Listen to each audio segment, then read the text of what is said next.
नमस्कार बच्चों। जैसा कि आपको पता है अपन चैप्टर नंबर 14 पढ़ रहे थे सांख्यिकी। और सांख्यिकी में भी अपन ने 3 टाइप्स अपन ने पढ़ लिए थे। टाइप फर्स्ट जो था वो था राशियों का योग बटा राशियों की संख्या पे बेस्ड जो सवाल थे वो अपन ने कर लिए थे, वो मैंने क्लास में ही बता दिए थे। और sigma F x upon sigma F best इस फॉर्मूले पे जो सवाल कैसे बनते हैं, किस तरह से आएंगे, वो मैंने क्लास में बता दिए थे।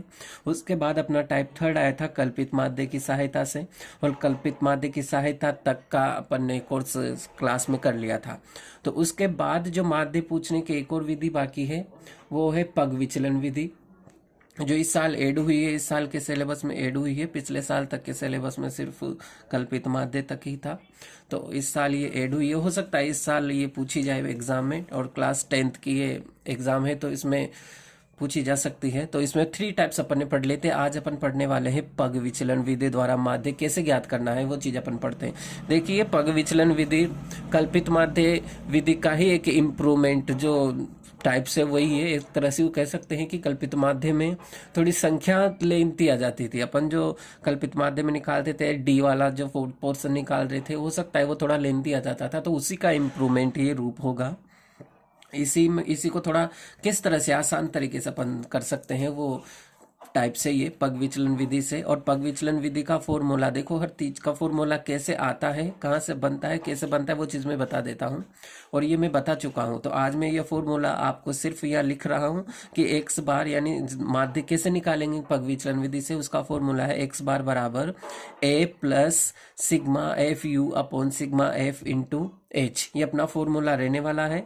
ए हमारा कल्पित माध्य होगा जो आपको पता ही है, मैंने बता दिया था। कल्पित माध्य उस एक्स के वैल्यू को मानते हैं जो जिसकी बारंबारता सबसे बड़ी हो या जो बीच में आ रहा हो, उसके सामने वाला एक्स का जो मान होता है उसको अपन कल्पित माध्य मानते हैं। एफ हमारी बारंबारता होती है। यू वाला कॉलम कैसे निकाला जाता है वो मैं बताऊंगा आपको। एच होता है जो भी आपने कल्पित माध्य माना है उसका वर्ग अंतराल कितना चल रहा है, या वो आपका वर्ग अंतराल कितना चल रहा है टोटली आपका। इस चीज में आप वर्ग इस चीज को देखिए, वर्ग जो देगा उसमें एक फिक्स अंतराल चल रहा होगा, तो वर्ग अंतराल फिक्स चलेगा तो पग विचलन विधि अपन इस्तेमाल कर पाएंगे। तो इसलिए अपन को जैसे क्वेश्चन अगर दे दिया जाए, क्वेश्चन आपको ऐसे रो टाइप में देगा, लेकिन मैं आपको कॉलम बना के, सारणी कॉलम बना के ही दे रहा हूँ, बता रहा हूँ। जैसे आपको क्वेश्चन दे दिया जाए, वर्ग दे रखा हो, मान लो 45 से 55, आपको 55 से 65, 65 से 75 और 75 से 85 और 85 से 95, इस तरह से कोई आपको वर्ग दे रखा होगा, जो वर्ग आपको, और बारंबारता आपको दे रखी होगी, एफ आपको दे रखा होगा, ये आपको पता है। मान लो इसकी बारंबारता है 3, 10, 11, 8 और 3, ये इसकी बारंबारता। ये कॉलम आपको इस तरह से दिया होगा, लेकिन मैं सोल्व करने के लिए, अपन सोल्व जनरली इस तरह से बना के करते हैं, तो मैंने इसको थोड़ा शॉर्ट करने के लिए, क्योंकि लेंथी वीडियो हो जाता है फिर, उस वजह से मैंने थोड़ा कॉलम टाइप में बना के पहले शॉर्ट स्टेप कर दी है। तो जैसा कि आप जानते हैं हमारे पास वर्ग दिया है और एफ दिया है, तो हमें सबसे पहला काम क्या होता है, आप जानते हैं एक्स का निकालना। और एक्स निकालेंगे अपन। एक्स कैसे निकलता है, जो दोनों वर्ग की सीमाएं हैं, दोनों सीमाओं को जोड़ के 2 का भाग दे देते हैं, तो हमारे पास क्या निकल के आ जाता है, एक्स निकल के आ जाता है। जैसा कि आप जानते हैं 5 और 5 दोनों को जोड़े, अगर आप जानते हैं दोनों को जोड़े कि 45 और 55 को जोड़े तो आप जानते हैं कि आपके पास पूरे 100 होते हैं। एंड 100 में जब आप 2 का भाग देंगे तो आपके पास क्या हो जाएगा, 50। ये आपका क्या आ जाएगा, एक्स। या इसके 3 वाले की जो बारंबारता 3 उसके सामने वाला एक्स की वैल्यू आ जाएगी कितनी, 50। इसी तरह अब देखो यहाँ पे अंतर कितना चल रहा है, 45 से 55, 55 से 65, 65 से 75, यानी 10 का अंतर चल रहा है। तो आप एक को निकाल लें, ज्यादा उसमें टाइम कंज्यूमिंग होगा, क्योंकि एग्जाम में टाइम भी बहुत बड़ी चीज रहती है। अपन कर तो बहुत कुछ कर सकते हैं, हम इन दोनों को जोड़ के फिर निकालेंगे, इन दोनों को जोड़ के फिर 2 का भाग देखिए से निकाल सकते हैं, लेकिन टाइम बहुत कम होने की वजह से मैं आपको जनरली बता देता हूँ कि 45 आप फर्स्ट निकाल लीजिए। 45 और 55 का योग होता है 100, और 100 में 2 का भाग दिया तो आते हैं 50। तो पहला एक्स का मान आया 50। अब जितना अंतर चल रहा है वो जोड़ते जाइए, 50 तो 60, 70, 80 एंड 90, ये आपके क्या निकल के आगे, ये एक्स निकल के आगे जनरली। अब आप जानते हैं आप क्या निकालते हैं, कल्पित माध्य आपको मानना पड़ेगा। अब कल्पित माध्य अपन मानते हैं, तो कल्पित माध्य कैसे मानते हैं, मैंने बताया था आपको, माना कल्पित माध्य किसे मानते हैं आप? कल्पित माध्य। तो कल्पित माध्य मानते हैं आप एफ में जो संख्या सबसे बड़ी होगी उसके सामने वाला एक्स का मान, उसके सामने वाला एक्स का मान आपका क्या होता है? कल्पित माध्य, जिसे हम किससे दर्शाते हैं? स्मॉल ए से दर्शाते हैं। तो कल्पित माध्य हो गया हमारा, मान लो अपन ने माना 70। जरूरी नहीं आपको सिर्फ 11 मान के करेंगे तो ही आपका सही होगा, 10 को मान के करेंगे तो भी आपका सही जाएगा, लेकिन लमसम जिसकी बारंबारता सबसे बड़ी हो और जो बीच में आ रहा हो, ताकि इधर से अपने बीच में पड़ जाती है वैल्यू, तो वो आसान होता है सोल्यूशन करना, इस वजह से बीच का लिया जाता है, अदरवाइज मान सबसे सेम आता है। तो हमारे पास ये एक्स आ गया। अब कल्पित माध्य से अपन डी निकालते हैं। तो डी निकालने का फॉर्मूला एक्स माइनस ए करते जाते थे, जो भी एक्स की वैल्यू है उसमें से ए को घटाते जाते थे, तो अपने पास क्या आ जाता था? डी आता जाता था। जैसे यहाँ देखेंगे इसके सामने वाला 50, एक्स के 50 के सामने वाला जो डी आने वाला है इस कॉलम का या इस रो का जो डी आने वाला है वो क्या है? अपन जानते एक्स कितना है? 50। 50 ये मैं पहला निकाल के बता दूं, 50 माइनस ए कितना माना है आपने? 70 यानी आपने 70 माना है। तो आप जानते 50 में से 70 जाएगा तो कितना बचने वाला है? माइनस के 20। तो ये आपका क्या आ गया? -20 क्या आ गया आपका? ये -20 आपका इसका डी का कॉलम आया। दूसरी चीज इसी तरह इसको घटा दीजिए। आप जानते हैं 70 आपने माना है, 70 में से 60 में से 70 जाते नहीं तो माइनस के कितने बचने वाले हैं? 10। 70 में से 70 जाएगा तो कितने बचने वाले हैं? 0 बचने वाला है, क्योंकि अपन डी निकाल रहे हैं। 80 में से 70, एक्स का मान हो गया 80, ए का मान हो गया 70, 80 में से 70 गया तो 10 हो जाएगा। यहाँ एक्स का मान हो गया 90 और ए का मान आपका 70 है, इसे 90 में से 70 गए तो कितने बचेंगे आपके पास? 20। ये तक तो आपका पूरा का पूरा यहाँ तक का तो काम सेम है कल्पित माध्य में, जैसे कि अपन ने करा था। अब उसके बाद अपना जो कॉलम बढ़ता है वो बढ़ता है यू का, और यू निकालते हैं डी अपॉन एच करके। डी अपॉन डी का मान अपने पास आ चुका है, ये सारे डी के मान है, -20 -10 0 10 और 20, ये हमारे डी के मान है। अब डी के मान में जो एच मतलब होता है जो वर्ग अंतराल चल रहा है, वर्ग अंतराल कितने का चल रहा था आपको पता है? 10 का चल रहा था। इसको देख लेंगे, 55 और 45 में अंतराल कितने का है? 10 का, यानी अंतराल बोले तो दोनों का अंतर, 55 में से 45 घटा के देख लेंगे तो 10 आएगा। तो एच हमारा चल रहा है 10। तो यू निकालना आसान है। डी का मान कितना है? -20। तो -20/10 करेंगे तो कितना जाएगा? -2। यहाँ कितना है? -10 है, तो -10/10 अंतराल का भाग देते जाना है बस, -1।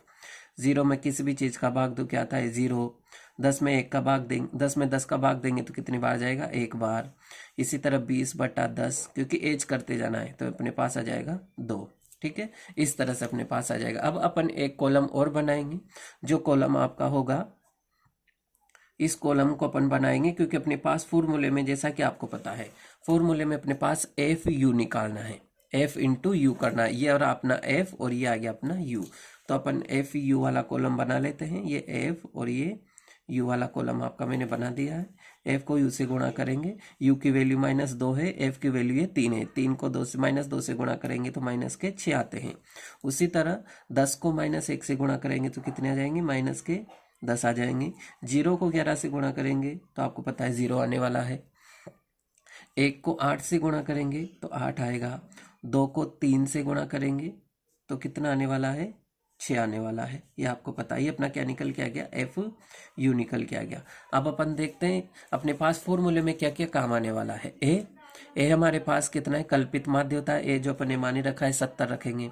फॉर्मूले में काम आने वाला है सिग्मा एफ यू, यानी अपन ने ये एफ इंटू यू का जो कॉलम बनाया है इसका योग अपने पास काम आने वाला है, और सिग्मा एफ यानी एफ का योग काम आने वाला है। तो पहले एफ का योग में कर देता हूँ, सिग्मा एफ आपको ज्ञात में कर देता हूँ।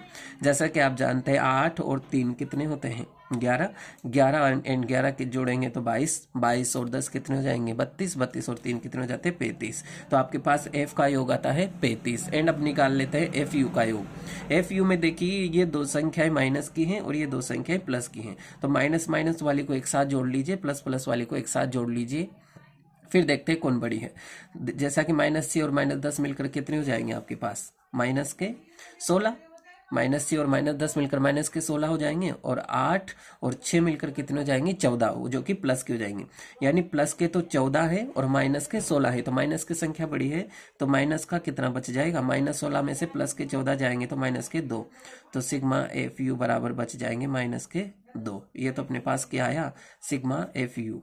अब लगा फॉर्मूले में रख देते हैं मान, ए का मान कितना है, तो एक्स बार बराबर ए का मान तो हो गया 70 प्लस सिग्मा एफ यू का मान कितना है -2, तो सिग्मा एफ यू का मान -2 बटे सिग्मा एफ का मान कितना है, सिग्मा एफ का मान अपन जानते हैं अपने पास कितना है 35, तो सिग्मा एफ का मान अपन ने रख दिया 35, ये 35 इंटू एच आपको पता ही है वर्ग अंतराल कितना, या किसका भाग दिया था 10 का, वर्ग अंतराल कितना है 10, इंटू कर देते हैं अपन 10।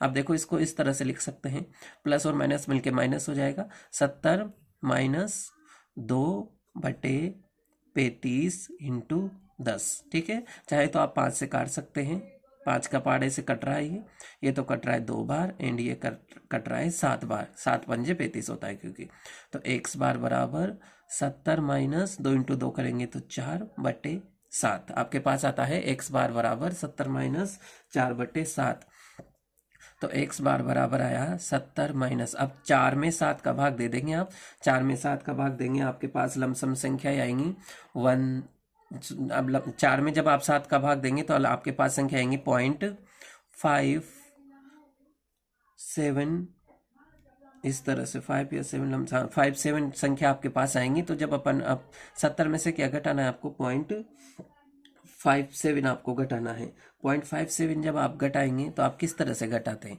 ये होता है आपका 70, ये पॉइंट के नीचे पॉइंट रखा जाता है, ये 57 बोलते हैं, पॉइंट के पीछे वाली जो भी वैल्यू अपन बोलते हैं उसको एक एक अंक बोला जाता है, तो 0.57 इसके पीछे ये 0 बढ़ाएंगे अपन और इस तरह से अपन माइनस करेंगे 10 में से, यहाँ से 10 में नहीं जा रहा है, यहाँ से उधार लेते हैं, यहाँ 10 बन जाता है, 10 में से 7 गया तो कितना बचता है 3, यहाँ कितने रह गए 9, 9 में से 5 गए तो कितने बचते हैं 4, पॉइंट की जगह ये पॉइंट रहेगा, यहाँ से 10 हुआ था तो 10 में फिर इधर गया था तो यहाँ 9 रह जाता है, यहाँ कितना रह गया था 6, यानी अपना आंसर कितना आने वाला है, तो एक्स बार बराबर 69.43 आपका क्या आ जाएगा, आपका आंसर होगा। इस तरह से ये पग विचलन विधि है।